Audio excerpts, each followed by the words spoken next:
क्या यह international monetary fund IMF द्वारा, जो कि एक इंटरनेशनल ऑर्गेनाइजेशन है, उसके द्वारा इनडायरेक्ट फंडिंग इसे नहीं माना जाएगा? मैं दुनिया के लोगों के सामने यह सवाल रखना चाहता हूं कि IMF पाकिस्तान को अपनी $1 बिलियन की असिस्टेंस पर वह पुनर्विचार करे। पाकिस्तान की फौज को संदेश देना चाहूंगा, कागज का है लिबास, कागज का है लिबास, चिरागों का शहर है, चलना संभल संभल के क्योंकि तुम नशे में हो।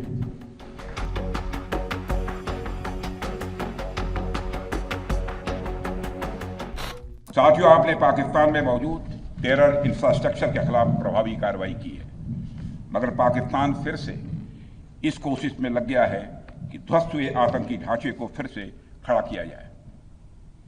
वहां की सरकार पाकिस्तानी आम नागरिकों से लिया गया टैक्स जैशे मोहम्मद जैसे आतंकवादी संगठन के आका मसूद अजहर को करीब 14 करोड़ रुपए देने में खर्च करेगी, जबकि वह यूनाइटेड नेशंस डेजिग्नेटेड टेररिस्ट घोषित हो चुका है। इतना ही नहीं, लश्कर-ए-तोयबा और जैश ए मोहम्मद के मुरूद के और बहावलपुर स्थित टेरर इंफ्रास्ट्रक्चर को फिर से खड़ा करने के लिए पाकिस्तान सरकार ने आर्थिक सहायता देने की घोषणा की है, लेकिन निश्चित रूप से इंटरनेशनल मॉनेटरी फंड से आने वाले $1 बिलियन के बड़े हिस्से को टेरर इंफ्रास्ट्रक्चर को फंड करने में इस्तेमाल होगा, ऐसा मेरा मानना है। क्या यह इंटरनेशनल मॉनेटरी फंड IMF द्वारा, जो कि एक इंटरनेशनल ऑर्गेनाइजेशन है, उसके द्वारा इनडायरेक्ट फंडिंग इसे नहीं माना जाएगा? मैं दुनिया के लोगों के सामने यह सवाल रखना चाहता हूं। इसलिए मैं मानता हूं कि आज के समय में पाकिस्तान को किसी भी तरह की आर्थिक सहायता टेरर फंडिंग से कम नहीं है। भारत यही चाहेगा कि IMF पाकिस्तान को अपनी $1 बिलियन की असिस्टेंस पर वह पुनर्विचार करे और आगे भी किसी भी तरह की सहायता देने से IMF परहेज करे।